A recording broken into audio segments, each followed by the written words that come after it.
Hello everyone, this is your old good buddy here, the Reister. Now, the thing I want to discuss in this topic will be about Survivor Series, the upcoming pay-per-view. Now I have a special friend here, Go Dizzy. Now, we're going to discuss about Team CM Punk versus Team Mick Foley. So what's your thoughts on that, my man? Well, what's going on, everybody? Rah-rah, thank you for having me on your video today. You know, as far as my thoughts go on CM Punk versus Mick Foley at Survivor Series, or Team Punk versus Team Foley, I should say, I think that's pretty cool. I've got one main reason why I like that, and that's because CM Punk won't have to defend the title. And that means he will have a full 1-year title reign, which is what I've been wanting for the longest of times, because we all know the WWE doesn't do that anymore. So it's great to see that someone will have the title for a full year, and that guy being CM Punk. But that's the main reason why I like it. What about you, Ray? I totally agree. About freaking time, because was it like 09 or 08? They were just hot potato the major titles. That's freaking bullshit. Oh, they've been playing hot potato for a long time with it, and it's great that they finally stopped doing that. And you know, I'm just happy to see it. Yeah, but I think I really noticing, I think it was 09 or 08, they was doing each pay-per-view, like, Batista had it, John Cena. It's very stupid, but what it is. Now let's really focus on the teammates. Let's discuss first Mick Foley's team. Team Hell No. Who else is in this group? I forgot already. Randy Orton and Ryback. Yeah, I think that's going to be a good team. Now, on Punk's side, you got Team Scholars, and you got, fill me in here. The Miz. Alberto Del Rio. And Punk. That's going to be a good team. Of course, Mick Foley is not going to be in this match because he's going to be ringside. So Yeah, I was thinking that I thought he was going to be in the match. I mean, what's the point of having Team Foley if he's not going to be in the match? But yeah.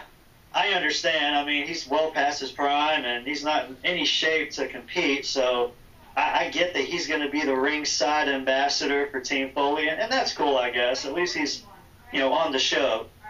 Yeah, totally. Do you think there's going to be a screw job down the road like what happened to John Laurinaitis this past WrestleMania, or no? Here's what I think is going to happen with this match. Ryback, of course, he kind of got screwed at the pay-per-view this past Sunday.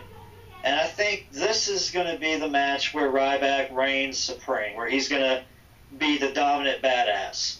I do think that Team Foley will win the match, and I think it will basically come down to where everybody on Team Foley is eliminated except Ryback. And I think Ryback's going to tear through whoever's left on Team Punk. And that's just my thoughts. I don't know if that's for certain, but I have a feeling that they're going to try to really build Ryback on this pay-per-view. Yeah, or it could be like, of course, what you just said, Ryback could be the last man standing on the Foley's team, and on the Punk side, it could be it could be a Punk on the last man standing. They could just duke it out, and they'll continue. Right. They could. I think that Punk's team is going to do a pretty good job of eliminating all of Foley's team, and I think maybe we'll see Punk, Miz, and Kane left on the, or Punk, Miz, and Alberto left in Team Punk, and then Ryback's just going to tear through those three guys one by one. But I think basically what we're going to see is a setup for a match at TLC with Ryback and Punk. Oh yeah, and this time maybe for a TLC match, something like that, for the belt, Oh yeah, it'll definitely be some kind of gimmick match, probably like a tables match or something like that. And then it might be like a screw job, or not a screw job, but like a pushover. What happened at TLC 09 when Sheamus won the belt and he skyrocketed after that, Yeah, when he beat John Cena at TLC with the table match. Yeah. I don't think he really skyrocketed. I think that was a little bit too soon for him, but he did really get himself going over probably around around mid to late 2010, and that's when everyone really started noticing Sheamus. But Oh yeah. he really blew up this past year ever since he won the championship. Oh yeah, and the Rumble, and And he won the Rumble, that's for sure. That's definitely another time that he really went over of everybody. yeah, I'm kind of glad that he had a belt since WrestleMania. I'm also glad they finally dropped the belt to the Big Show. I know a lot of people don't like the Big Show because he's past his prime, but we'll see what happens in the near future if the Big Show is going to keep the belt or Dolph is going to cash in on him, like what happened to him last year when the Daniel Bryan cashed in. You know what I'm saying? You know, I'm not a big fan of the Big Show, but I tell you what, if he can keep competing like he did at this past pay-per-view, man, that Sheamus and Big Show match was awesome. I loved it. Yeah, I think it was a match tonight. Of course, people bitch it because the way, when this match got signed, so, oh God, Big Show, Sheamus, big deal. I mentioned this before. Big Show versus Brock Lesnar, that was a great match at Survivor Series. I know it was a screw job, but still, it was a good match, great feud. I really enjoyed that. I don't know about you, Mark. He can work. He can work well. He just tends to have the right person in the ring to work with. And Sheamus and Big Show have some pretty damn good chemistry. And I wouldn't be upset with a longer feud between those two because I know Sheamus is going to get his rematch anyways, and I'm sure we'll see that at Survivor Series. Yeah, okay, now let's discuss about your classic and great moments of Survivor Series history. So go for it. You go first.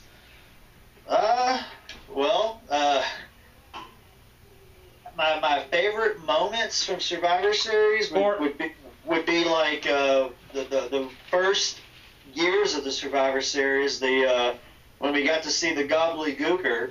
I thought that was always fun. Of course, back in the old days, Survivor Series was actually on Thanksgiving night. Yes. And it was a Thanksgiving tradition. Of course, all we ever saw was the traditional Survivor Series matches. So, I love all the old school Survivor Series. All those are great.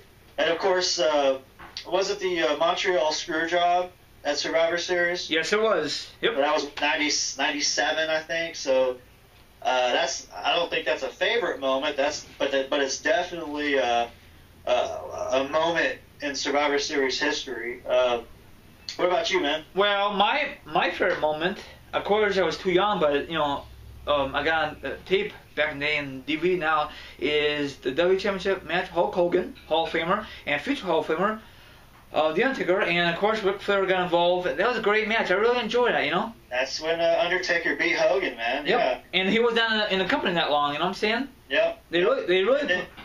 Go ahead. And then they had the pay-per-view Tuesday in Texas, and that's where Hogan got the title back. Yeah. Now, I think the reason that Survivor Series is not on Thursday because a lot of people want to spend time with their family, and maybe that's the reason they went back to Sundays. You know what I'm saying? It's possible. It's possible. Yeah.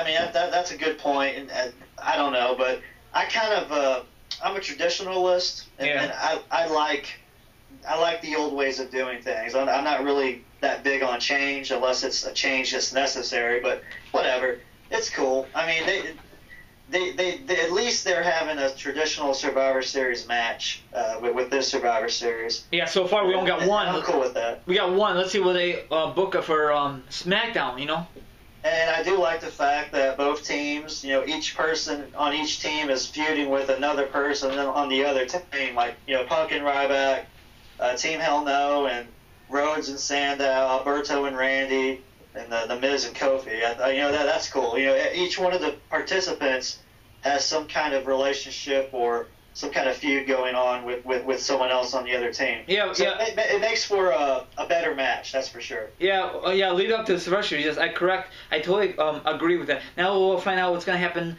at SmackDown, what kind of matches they're going to book. I don't know if they're going to have like the same result on Raw, but we'll find out. I'm looking forward to it, and I really hopefully see one match, like a world title match, but that's it. Can I say one more thing? Yeah, go for it. Okay, now I will say what I dislike about this Survivor Series match that they have signed, and that's the fact that you have the Intercontinental Champion and the Tag Team Champions in a Survivor Series match not defending their titles.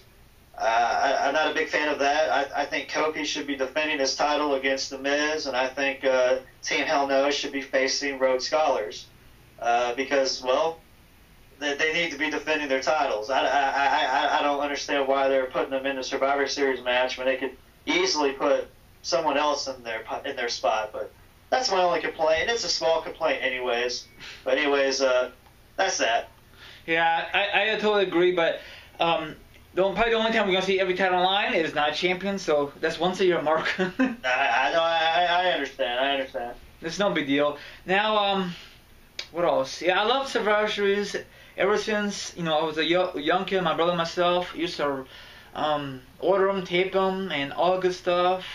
I remember back in the day, I didn't know that a Rumble, like early Rumble, used to be on, I forgot what day it used to be on, but it used to be on Saturday. See, I wish it was on a Saturday. That'd make more sense, you know what I'm saying? Yeah, that would make sense if pay-per-views were on a Saturday and not Sunday. I never understood the Sunday night tradition of having a pay-per-view, but whatever. I think the only reason I can think of right now, because, UFC, that's the only reason I can think of, Mark. Really? Yeah, that's true. Because TNA's always on a Sunday, so that's I'm just guessing. I think it would be cool if they brought back the old school Survivor Series logo. Yeah, but they won't do that.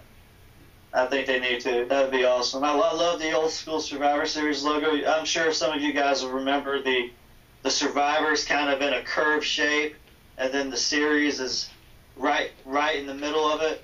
And it's just a pretty badass logo. The WWE had a lot of awesome logos in the old days. Oh yeah. Like the old SummerSlam logo, the old WrestleMania logo.